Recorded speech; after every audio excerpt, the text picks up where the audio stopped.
Сәлем достар. Сіздермен кино тайм. Джон есімді ЦРУ агенті ғимарат төбесінен күдікті кісіні бақылап тұрды. Оның қасында Джонмен бірге жұмыс жасайтын ЦРУ-дің үлкен шенді агенті және ұзақ жылдан бергі досы Бен бар. Ол екеуі орыстың құпия агенті Евгенийді бақылап тұр екен. Бақылап тұрған кісіге жақындап сөйлесу керектігін Бен түсінеді. Агентті көрген Евгений күлімсіреп, оның демалыста екенін айтып оған алаңдамауын айтады. Ол сөзі Бенді көндірмеді, және ол орыстың агентінен көз жазбайтынына уәде етеді. Бірнеше күннен кейін кешке Бен әйелі Фарамен кезекті үйлену күнін тойлауға кафеге барады. Олардың басқа қалада тұратын Ник есімді үлкен ұлдары бар. Фара да ЦРУ-дің офисында құпия зерттеу бөлімінде жұмыс жасайды. Ерлі-зайыптылар кафенің жанында орналасқан жаздық террасаға жайғасады. Осы уақытта Фара әжетханаға баруға ғимараттың ішіне кірген кезде қатты жарылыс болады. Жарты жыл өтеді. Фара кафедегі қатты жарылыстан қайтыс болған. Ал Бен тірі қалады, және ұзақ уақыт емнен соң жұмысқа оралады. Әйелінің қазасы ауыр тиген Бен оның қабіріне жиі барады, және әйелінің қазасына кінәлілерді міндетті түрде іздеп табуға бекінеді. ЦРУ-дің басшыларымен кездесуде Бен жарылыстың неден болғанын зерттеуді жалғастыруды талап етеді, бірақ басшылық табиғи газдан болған жарылыс екеніне сенімді болып зерттеуді жабатынын ескертеді. Ашуға булыққан Бен офистан жүгіріп шыққанда ЦРУ директорын кезіктіреді. Ол әйелінің қазасына көңіл айтады және бұл жағдайды ұмытып жаңа өмір баста деп кеңес береді. ЦРУ басшылығы жарылыстың зерттеуін тоқтатады. Сондықтан Бен зерттеуді өз бетінше жалғастыруды шешеді. Бірінші кезекте ол ЦРУ-да жұмыс жасайтын хаккер досы Дезмондке барады. Екі ер адам бейнебақылаудағы кафе жарылысын бірнеше мәрте қарап отырып, столдар арасындағы бір столдағы күдікті кісіні аңғарады. Бұл бейтаныс кісіні бұрын-соңды Евгенийдің жанында көргендігін Бен есіне түсіреді. Демек әйелінің қазасына Ресей барлау қызметкерлерінің қатысы бар. Евгенийді қалай іздеп табуға болатынын ойлана Бен үйіне келеді. Оның қаза болған әйеліне деген сағынышы қайта оянып, Фараның оған ерекше бұйым сыйлағаны және оны ешқашан шешпеуін өтінгені туралы есіне алады. Келесі күні Бен досы Джон екеуі кафеге келеді.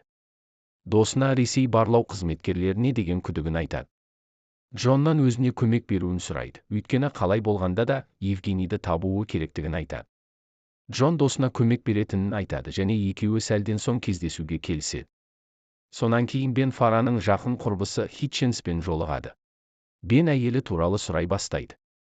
Кенеттен Хитченс Фараның банктағы құпия есеп шотында үлкен сомада ақшасы бар екендігін айтады. Және ақшаны алу үшін Бенге қағаздар мен есепшот паролін береді. Бірнеше күннен кейін Бен Евгенийді казинода екенін біледі. Сонда бар Евгенийді кафедегі жарылысқа кінәлайды. Мұндай бассыздыққа ашуланған Евгений адамдарына оны соққыға жығуға бұйырады. Бен барынша қарсыласты. Бірақ олар оны жығады. Сол уақытта Беннің ұлы Ник қызымен тамақтанып отырады. Кенеттен бірнеше ЦРУ агенті келеді. Беннің жібергенін, оған қауіп төніп тұрғандығын өздерімен тез арада кету керектігін айтады. Ник таңырқап қалады, өйткені әкесі мұндай жағдайларды жеке өзі хабарласып ескертетін. Бірақ бұл шұғыл екенін түсініп, агент машинасына отырады. Сол сәтте Евгений қолшоқпарымен Бенді байлап құпия жерге әкеледі. Кенеттен Евгений Бенді босатады және одан әйелінің қазасына неге оны кінәлайтынын сұрайды.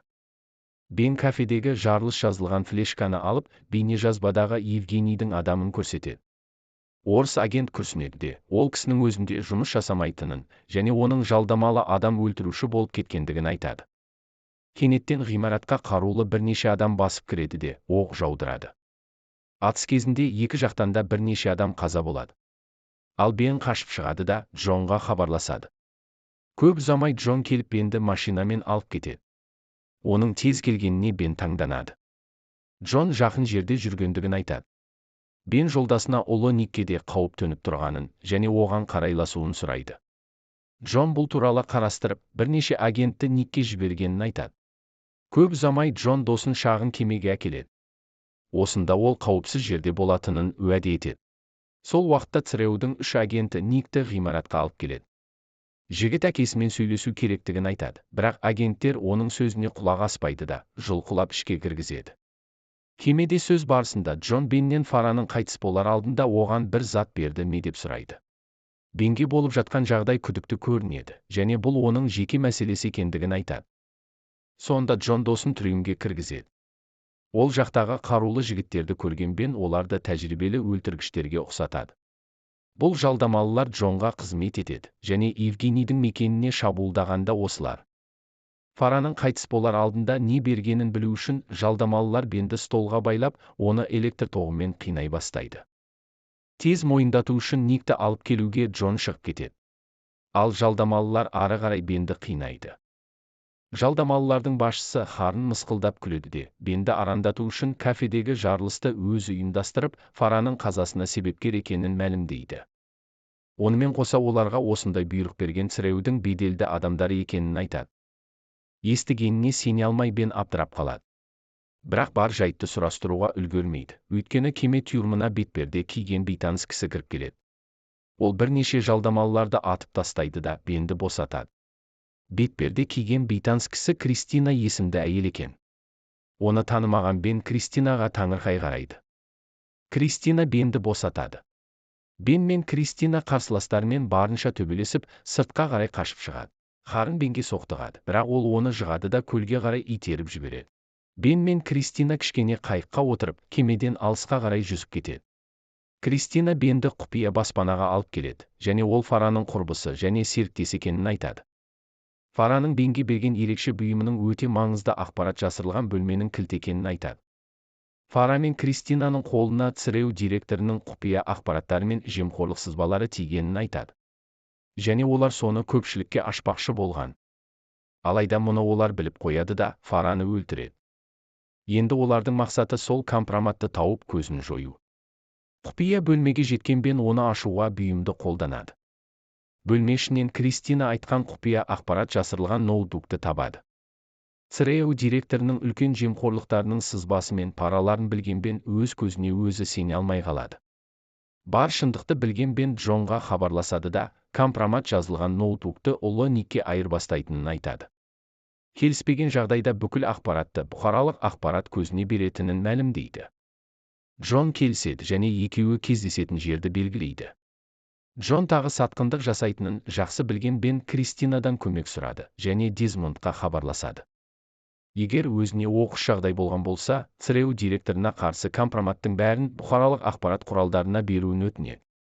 Оларды тұзақ күтіп тұрғанын түсінген Бен, кездесу орнына жақындағанда Кристинаны қалдырады. Бен Джонның өзімен бірнеше қарулы жалдамалыларды ерте келгенін көреді. Джон Никті жібереді. Бен Никке машинаға отыруын сұрайды да, өзі сатқын досына ноутбукты береді. Сол сәтте Кристина снайпер винтовкасымен жалдамалыларды ата бастайды. Қарсыластарының абдырап қалғанын пайдаланған Бен ноутбукты алып, машинаға отырып газды басады. Тірі қалған Джон мен Харн қуа жөнеледі. Бен қарсыластарының машинасын кедергілерге соқтығыстырады, және машина аударылады. Харн өліп кетеді, Джон машинадан секіріп үлгереді. Харнның өліміне көз жеткізген Бен Джонның ізінен қуады да оны жекпе-жекке шақырады. Джон келіседі де, екеуі бірін-бірі жұдырықтап, төбелесе жөнеледі. Бірақ Бен қарсыласын жеңіп оны нокаутқа жібереді. Бен басқа Цреу агенттерін тосып, оларға Джонды қамауға алуын бұйырады. Сонан кейін Бен біреуге қоңырау шалып, Цреу директорын әшкерелеуге көмек беруін сұрайды. Өйткені ол өзінің және ұлының өмірі үшін қауіптенеді. Бірнеше күннен кейін Цреу директоры жоғары үкімет басшыларымен кездесу барысында күтпеген жерден офисқа директорға қарсы компроматты ашуға Евгений кіріп келеді. Және жиналғандар алдында оның құпиясын ашады. Директор ақталуға тырысады, бірақ Интерпол оны көптеген қылмыстар үшін тұтқындайды да түрмеге қамайды. Өзінің міндетін аяқтаған Бен өз өмірін сатқын шенеунікті әшкерелеуге құрбан еткен әйелі Фараны мұңайып еске алады. Осымен біздің кино шолуымыз аяқталды. Келесі кездескенше.